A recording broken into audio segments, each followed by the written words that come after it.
At the outset, I must thank the Academy and especially Professor Shivana and Professor Borges for giving me this opportunity to share my work with you. And I'm seeing some messages from friends who are the participants. Thank you, Shinu.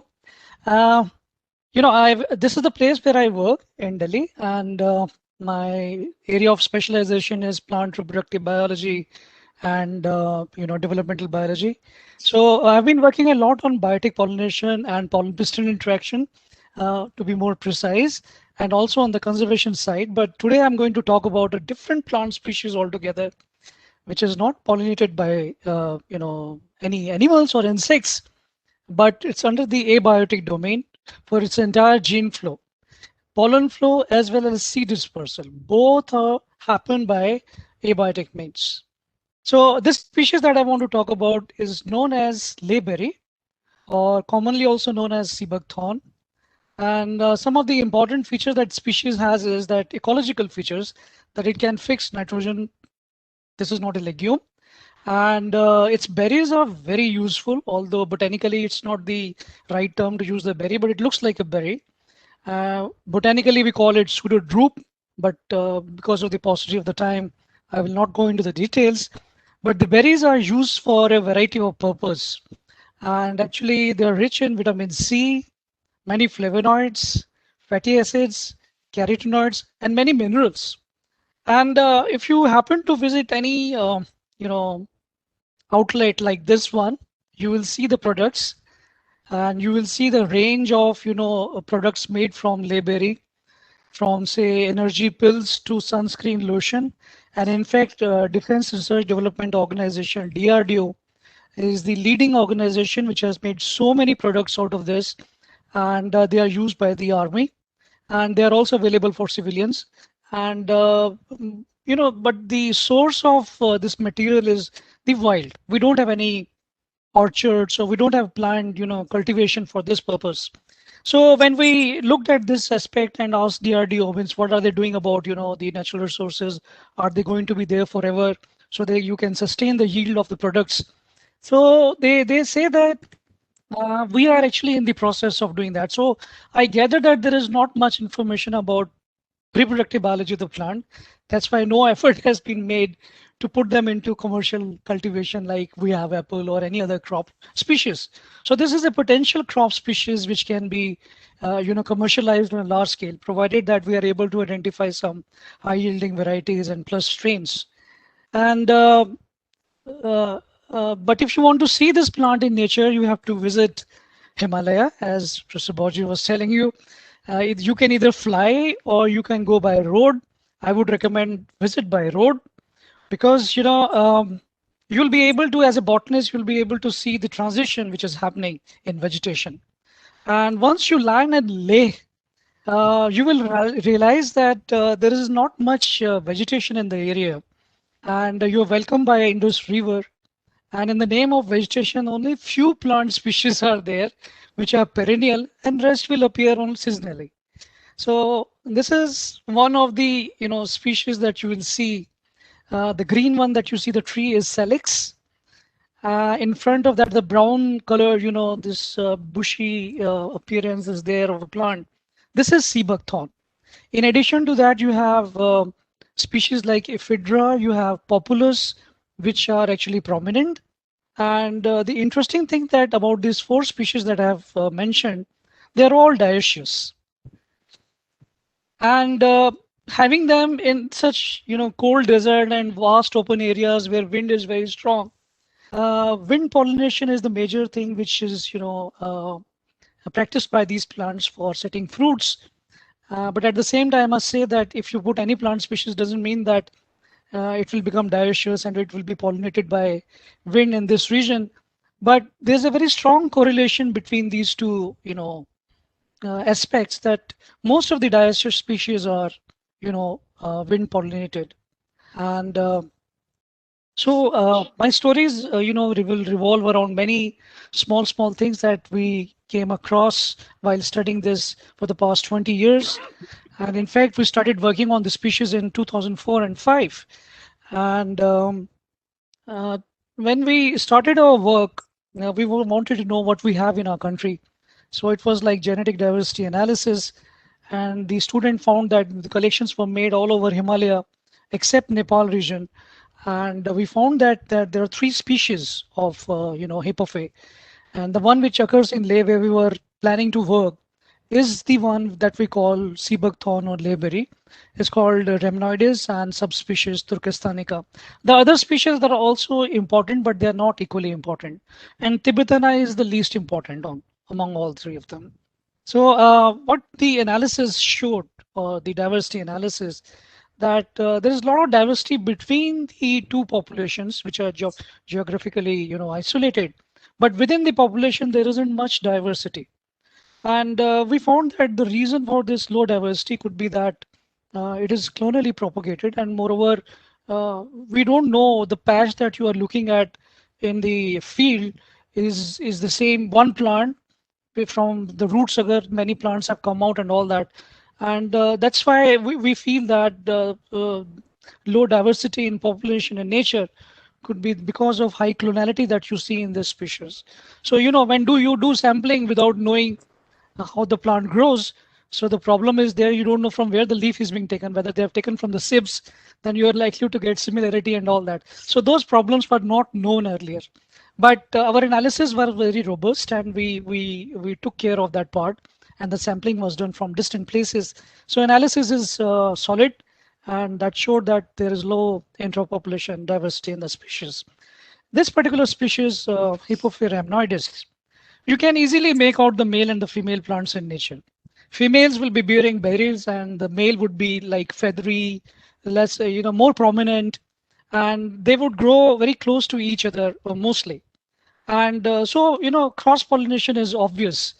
You will see fruit setting because of, there is no selfing, the chances of selfing over here. So cross pollination will be there. Interestingly, there is no, biotic interference here, in the sense there is no biotic pollination involved. We have not come across in any of the population that we have surveyed in the past 20 years.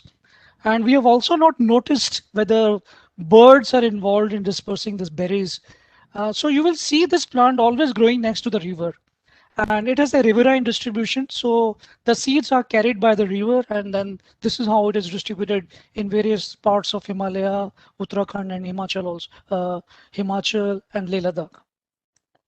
So we did very preliminary study, and this we published in Academy Journal only, Current Science, where we just identified one small individual and looked at how far the pollen grains grow. So we use a standard method of putting the slides on a staff and to see what the density of the pollen grains are there. So from one plant, it is not more than 15-20 meters that you will see that the pollen grains can traverse. But we have not done very serious exercises like tunneling experiments, where one looks into the aerodynamics of the pollen grain, whether how far gene flow can happen through pollen grains. But the effect is compounded when you have more than one plant. 2-3 plants are there together, the whole patch is there. So the pollen will be able to, large quantity of pollen would be available in the air, and many female flowers can be pollinated. So as a botanist, the first thing that we looked into seriously was the pistil or the female flower. This is how it looks like under a scanning electron microscope. The the part which is exposed is the stigma, and the rest of the body of the pistil, which is devoid of any petal, tepals, or calyx, is covered with these trichomes or bract-like things. These are stellate, and if you just remove them, this is how it looks like. It's a very simple structure. It's like one carpel folded into a pistil, so you can still see the groove where the margins have to be fused. Usually they are not visible, but in this species, this is visible, and you can see a groove on the ventral side of the pistil, which is traversing. This is stigma, and you look at the style like structure, which we call pseudostyle. Why it is called pseudostyle, I'll tell you in a few minutes from now. And then the ovary you have, and you can see an arrow there. This has a pore at the outside, means where from where the pollen tube enters. This was something very interesting. So the stigma looks like a baseball glove, which can capture the airborne pollen. And you have only one ovule here in the pistil. So basically, one or two pollen grains are sufficient. But the pistils which are growing in proximity with the male patch, they will receive large amount of pollen grains. And then we looked into the the structural details of the the flower and the pistil. And if you cut the section at different levels, what you see basically near the ovarian region, this conduplication or diffusion of the carpel, the margin of the carpel is not complete.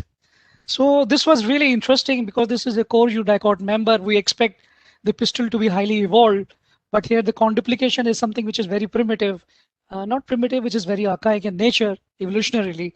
And there is a pore through which the pollen tube enters. So this entire path from stigma to the groove to the the pore which is at the bottom of the ovary, and the path that leads to the ovule is supported by a lot of exudation, which is rich in lipids and proteins. So this is our we looked into the structure and we found it very interesting. And if you look at the pollen pistil interaction part, that was another something that this plant taught us for the very first time, that the pollen tubes, because there is no transmitting tissue inside this pistil. And how do the pollen tubes travel? We don't know. We didn't know earlier. So, the part which is exposed, the stigmatic region, here the pollen tube is able to penetrate. But what happens at the juncture between the stigma and the style?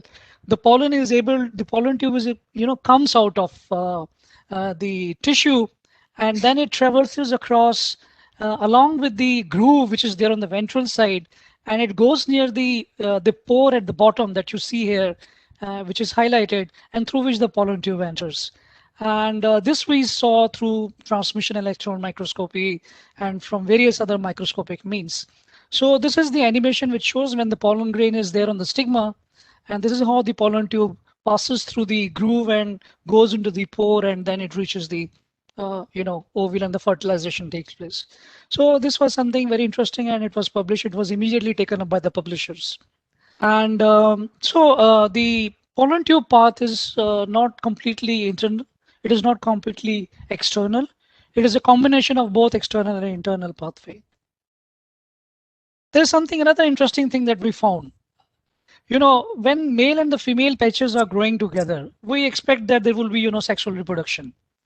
But one of the surveys we found a female patch, isolated female patch. There were no male patch in the proximity of those, female plants for several kilometers. And we found that there was heavy bearing in the plants. So we had an inkling that under such situation it could be largely because of apomixis. But one has to prove this thing, and then we found that the plant has the ability to produce by sexual as well as asexual means. Asexually means by agamospermous or apomictic means. The two pictures on the left side that you see shows the sexual way in which the embryo is formed. You can see the suspensor there and the position at which the embryo is developing. Compare it with the picture which is there on the right top corner. You can see that the embryo is developing from one of the cells of the nucellus. So this is, aposporous development of, the embryo, and then the seeds are there in the population which are mixed. So it's like a mixed mating that we see. So it's a good strategy for the plant that it is not only clonal by means of vegetative means, it is clonal by means of seeds also. So it's a hyperclonal species. And that's why this makes this plant so dominant in this region where, other species are able to, perpetuate to that extent. So we looked at various, compared the pathways and all that through Nomarsky, interference. I'll quickly go through this slide. This is through Nomarsky interference. This is the sexual way where the embryo sac is, developed. It is a polygonum type. There is no need to cut section for this kind of technique. One has to just clear it and observe it under the microscope. But apomictically, it follows a panicum root, and you can see twin embryo sacs developing and all that. So these things were validated. So now we are actually waiting for our results from the flow cytometry data, which will again validate that there is apomixis in the species. But on the embryological evidence, it says clearly that the species is apomict. And because there is selfing, a sexual mode also, apomictic also, so the combination of both makes it facultative apomict. Then in literature also, and other people also, we communicated with the DRD also, and many others who were exponent of the expertise on this particular species. They said that the species is dioecious, but our survey, which was a serious one, showed that in addition to the male and the female plants, you also have nearly 5% individuals which are combination, which have male female flowers, and also the bisexual flowers. So that makes the population not completely dioecious but subdioecious. So that was something very interesting. And when we looked at the literature, so we found that why such populations appear. So this plant started teaching us something different about it. And then because diocese there, we thought it could be because of hormonal, but then there are papers which said that there is this is the basis for the diocese in this, or unisexuality in this species, is chromosome. So sex chromosomes are involved. When we combine these two informations, then it leads back to the work of Charlesworth and Charlesworth and their hypothesis to see means how these the sexuality or unisexuality or diacy has evolved in this species. So now we are using this as a model system to study diacy in this species. This is the most interesting part of it. I'll take few minutes and I'd like to finish it quickly. So we have termed these individuals which are combination, which be a combination of different sexes, polygama monoecious, and in short I'll call them PGM plants. And these are the scannings of different types of flowers which are there on PGM plants. And what is interesting is that you have female flowers which are normal like female flowers on the female plants, but then you also have female sterility, which is interesting. And then you also have male flowers which have different extent of maleness, ranging from extent means they have a range of maleness ranging from 1 anther to 4 anthers. So it means there is some kind of resource allocation which is happening at the cost of female sterility to increase the maleness in such individuals which are PGM plants. So these are the observation which led us to propose some hypothesis that how evolution might be happening in this species. So this is a classroom slide. So we know that from literature that diacy has evolved from co-sexuality, and all these mixed combination that we see in the population, which includes subdiacy, monoecious condition, gynodioecious conditions. These are the transitory stages which appear during the evolution. In fact, they can also turn back because of the breakdown in the diacy, but that kind of incidence is rare, because looking at the population where you have more male and female, then the likely route is that it is going from co-sexuality to diacy only. So these two guys have contributed a lot, and we picked up some fundamentals from their findings, and they have asked two questions about how evolution of diacy happens in angiosperms, that we should be able to explain how sterility mutations can spread, and if it is chromosome based, then there should be separation of recombination between the two sex chromosomes which are evolving. So I will not go into the details, but in the background of this information which was available, we looked into the route that the plant is probably taking to evolve into diacy. So this is how it happens. It can either happen by male sterility or female sterility mutation in the co-sexuals. They can take either of these two routes, either gynodioecious or endodioecious. Then the mutation is spread, their number increases, and if you look at the literature, most of the cases say that it is mostly the gynodioecious route which it takes for evolution of diacy, not the endodioecious routes, and the cases are very rare. And this is what they say, that you need certain set of condition under which these sterility mutations can spread. I will not again go into the details, but what I'm going to show here through this slide is that when diacy evolves, the maleness is basically because of femaleness is basically because of loss of function, and because it's easy to have a mutation by loss of function, and but when maleness appear, it is because of the gain of function. So which is very difficult process. That's why the female must do better, and male should do more than that through PGM plants, so that their ratio in the population can be balanced in the ratio 1:1. So it may be sounding a little bit, complicated at this stage because there's not enough time, but you need to have this set of conditions through gynodioecious routes that these two types of individuals are evolved. So we expanded our, research across beyond Leh Ladakh and wherever riverine systems are there up to Shyok River, where your Indo-China conflict is going on. So we have these 25 populations that we are monitoring, and we have seen that the PGM plants have a tendency to underperform than the individuals which are unisexuals. And then we looked at certain traits which are needed to find out which pathway it is taking for evolution of subdiocy. So by collecting this piece of information like range of bisexual flowers, extent of incompatibility, compatibility, and the extent of fruit set and the ratio of the male to female within the PGM plants, so it probably takes the monoecious pathway. And we were really excited to have this kind of information. They say that literature says that there are, heteromorphic chromosomes. We have not come across so far. So we feel that in lay, this is still in a state of evolution. And so we used, molecular strategy where we relied on AFLP and RDA, molecular markers, and identified certain scars and validate them in the population to see whether maleness can be seen right at the early stage. This can be helpful in establishment of orchards where you want to have a mixture of male to female planted in an organized way. So these markers are working very well for us, and they're very loyal to population in which they have been monitored on a large scale.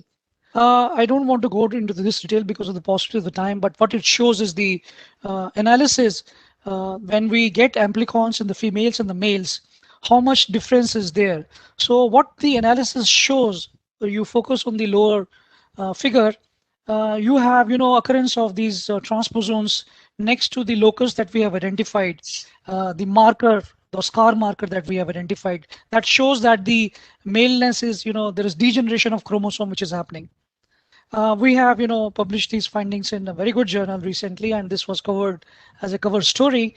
But we have used this marker now, developed a probe, and we have been doing fish very aggressively now. And we find that the marker is, being labeled on both male and the female chromosome. So if there is suppression of recombination, it should have been there only on the one of the chromosomes. But since this is there on both of them, it shows that recombination is going on. So in the backdrop of literature that is available with the examples in plant systems, we feel that the stage at which it is, our plant is there in the evolution of sex chromosome is something between stage 2 and 3. And this is something where we are at present now. We have many additional markers that we are going to use for fish study, and we'll put them all together and then see how much degeneration of the maleness has happened. So this is my last slide. Some of the key leads that we have got from this species, that it is not dioecious, it is a subdioecious species. And how this species is evolving via subdiocy is the monocy paradiocy pathway. And by using the RDA and this AFLP, markers, what we see, there is not much difference between a male and female genomes, and there is, this is still evolving. The diocy is still evolving in the species, and we feel that the genders have, separated very recently in terms of evolutionary course, not in terms of years, but hundreds or thousands of years, whatever is there.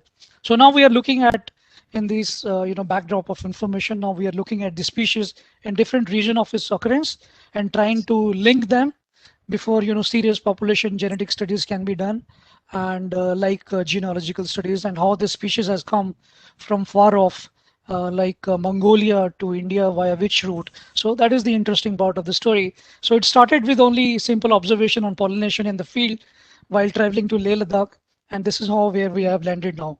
That's all from my side. I'd like to, this is my group at Delhi, and there is some funding from DBT and SCRB, which is supporting us, and partly from University of Delhi. Thank you very much. Thank you, Rajesh, for that absolutely delightful talk. And we have time for maybe 2 questions. There's one from Sachin Bhaskar, who asks, does the lack of pollinators act as a driving force for plants to evolve polygamomonacy? No. As I've mentioned, like polygamma monoecious condition, no, it's not because of that. Um, you know, whether wind is instrumental in giving rise to unisexuality, or is it the other way around? This is what he's asking probably, because there is no direct evidence for that. But in most of the cases, it is the abiotic conditions, wind pollination, which gives rise to this kind of setup. And only one plant, I can't recall the name at present, but there is only one species in which it has been proved. But it could be one of the reasons, yes. But at the same time, as I was telling you, but if you put any plant, doesn't make every plant dioecious in the region. But Mhm. this could be one of the roots.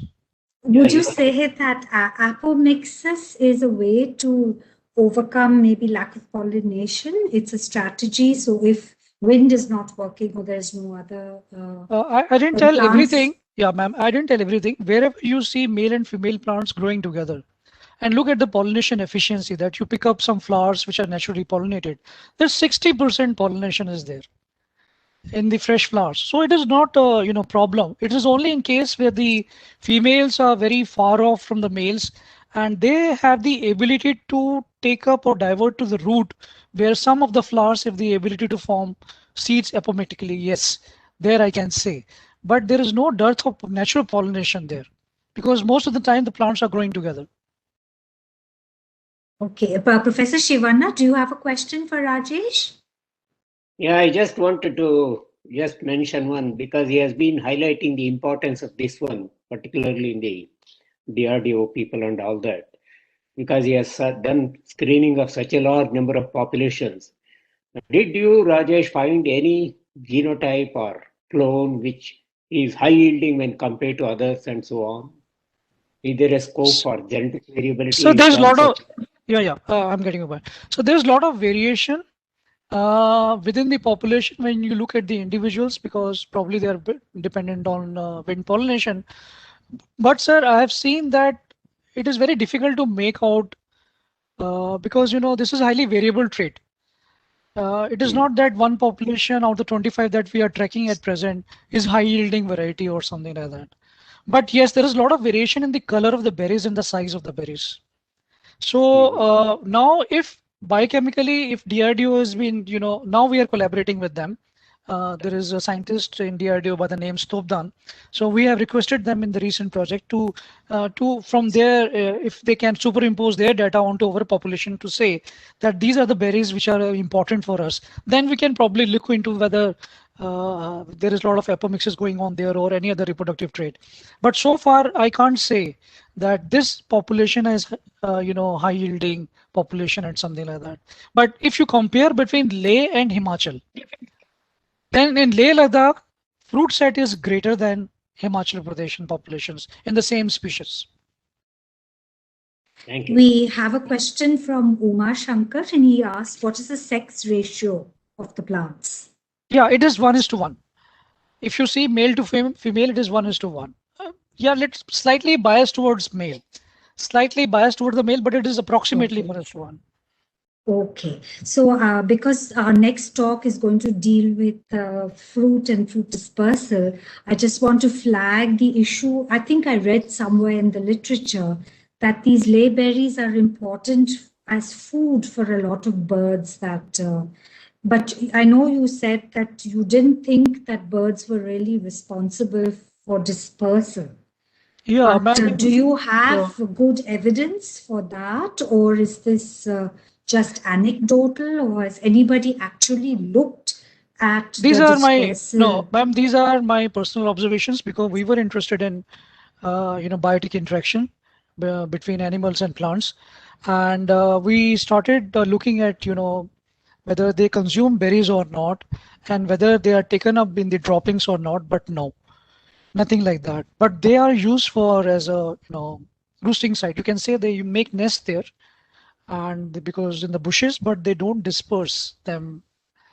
So Uh, that's actually very, very unusual. Maybe we will chat about this Ma'am, if you taste the later. berries, they are very pungent. You cannot just put them on your tongue. You have to actually process them to consume. I know, but birds have different taste Maybe, receptors. They yeah, don't yeah. taste many things that we do. Anyway, we'll chat about this Sure, because our sure, sure, time sure. is up. Thank you so much for a very illuminating talk. Thank you.